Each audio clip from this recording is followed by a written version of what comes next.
TitleMatchNetwork.com. No, eventually when in, I guess it was late 70s, you were a heel, I believe, in Memphis, right? Uh, the late 70s, I don't know. It's like I was heel, babyface, Right. whatever, so many times. I think I uh, started out as a babyface, but then when it got shipped down to Alabama, came back from Alabama in like 70, 73 or 74, something like that. And that's when I came back as a heel, with Sam Bass managing me, and stayed heel probably until after Sam died.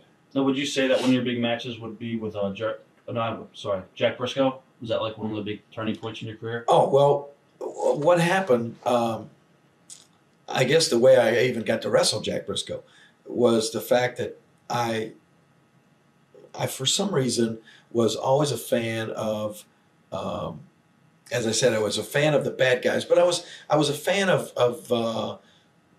more the high flying acrobatic type wrestling and the big bumps and that sort of thing than I was the big plodding slow get a hold and hold it for 15-minute type matches. And we in the Tennessee territory at that time, they had a lot of big guys that wrestled that style. The interns were pretty good bump takers, but then there were guys like Don and Al Green that were bigger and more methodical, and the Von Brauners were more just a pounding type tag team, and there weren't really any what you called high flyers and that sort of thing. Well, Jim White and I came into the territory, and uh, that's the part of the business I enjoyed, was taking bumps. And I would go out in my match, and and and the fun of the match and what I felt like got me over was, as I said, flying around and taking bumps. Where most of the guys' mentality at that time, the heels' mentality, was what they thought got them over was beating the baby faces down and pounding and looking strong. And so the funny thing happened. The guys like Jerry Jarrett, Tojo Yamamoto were like the top babyface team, and Jackie Fargo was interchanged in and out of there.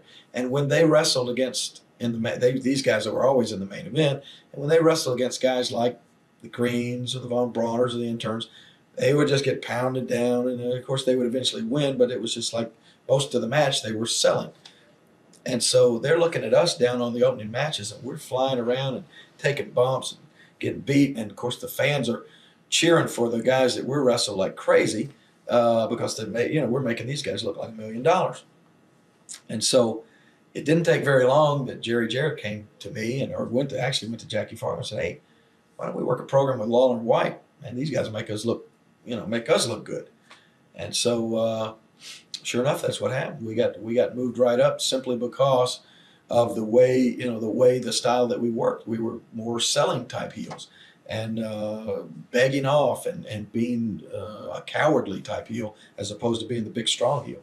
And for some reason that just clicked. It got over, and we started drawing big houses.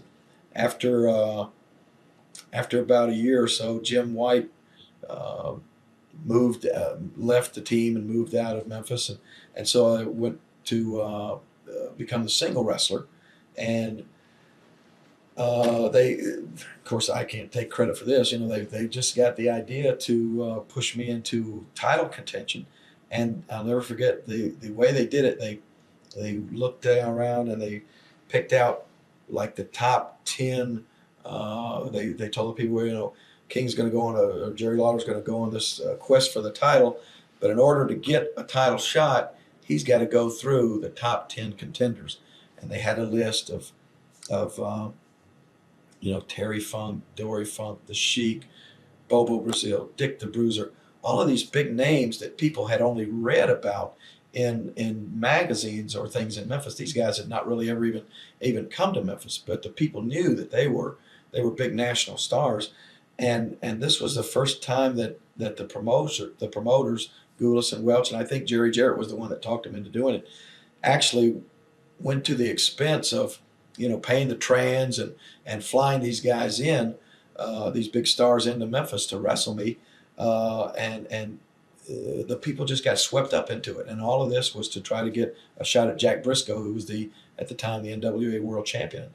I got to wrestle. The funny thing was, this was one of my shining moments as far as being a talker or doing interviews, because every one of these top 10 guys that came in, once they saw me, they without exception, they all refused to put me over. It was like, we had the idea that I would come in, I would get to win over all of these guys and then face Jack Brisco. But I didn't realize that all these guys didn't always do business that way, and they would all get there, and I'll never forget, the Sheik came down, and I went back to his dressing room and sat down beside him and started talking to him a little bit, and he was putting clothes on and all this kind of stuff and getting his gear out, and I'm trying to make small talk, and after a little while he said, "Kid, do you know who I'm wrestling tonight?" And I said, "Yeah, me."